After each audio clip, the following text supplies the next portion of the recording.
এই ইয়াসিন তুই কি করস? আঙ্গ ভাই তো আবারও পুলিশ হইতাছে, তোরা তো ধরে নিব গা।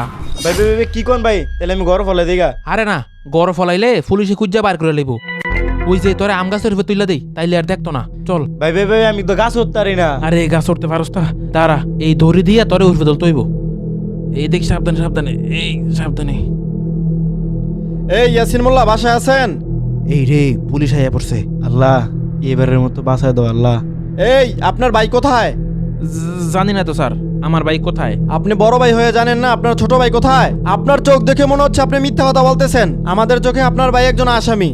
আমরা যেভাবেই হোক আপনার ভাইকে বের করব। আর আপনি বেশি চালাকি করার চেষ্টা করবেন না, না হয় বিপদে পড়বেন।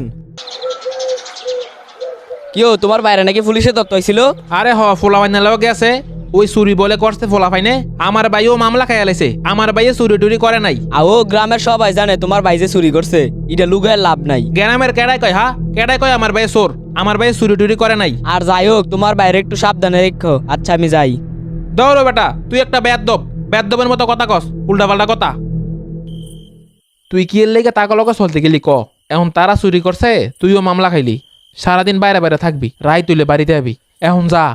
কি একটা মুসিবতের মধ্যে পড়লাম।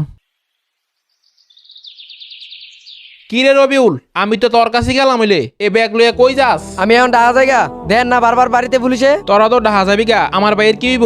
আমার ভাইয়ের তো যাওয়ার জায়গা নাই। আমার ভাইয়ে চুরি না কইরাও অপরাধী হইলো। আরে আপনার ভাইও চুরি করছে? আপনার ভাই বালা নাকি? নিজের ভাইয়ের আগে শাসন করেন, আমি গেলাম। বোরহান, তোমার ভাইয়া নাকি চুরি করে মামলা খাইছে। তোমরা তো ভালো ফ্যামিলি, তোমার ভাই এরকম হইলো কিভাবে? আরে ভাইয়ের কয়েন না, আমার ছোট ভাইটা কিছু খারাপ বন্ধুর লোকে চলছে, তার লকেটে চুরি করছে, তে চুরি না করেও মামলা খেয়ে লেছে। শোনো, তোমার একটা কথা বলি। একটা ভালো মানুষ যদি 4টা নেশাখোরের সাথে চলে, তাহলে 5 নাম্বার নেশা করতে হবে সে। এবং একজন ভালো মানুষ যদি 4টা চোরের সাথে চলে, তাহলে কিছুদিন পরে দেখা যাবে 5 নাম্বার চোরটা হবে সে। ঠিক একইভাবে একটা ঝুড়ির মধ্যে যদি নষ্ট আপেল থাকে, সেখানে গিয়ে যদি তুমি ভালো আপেল রাখো, ভালোগুলোর কারণে নষ্ট আপেলগুলো কখনো ভালো হবে না, বরং ভালো আপেলগুলা নষ্ট আপেলের কারণে আর নষ্ট হয়ে যাবে।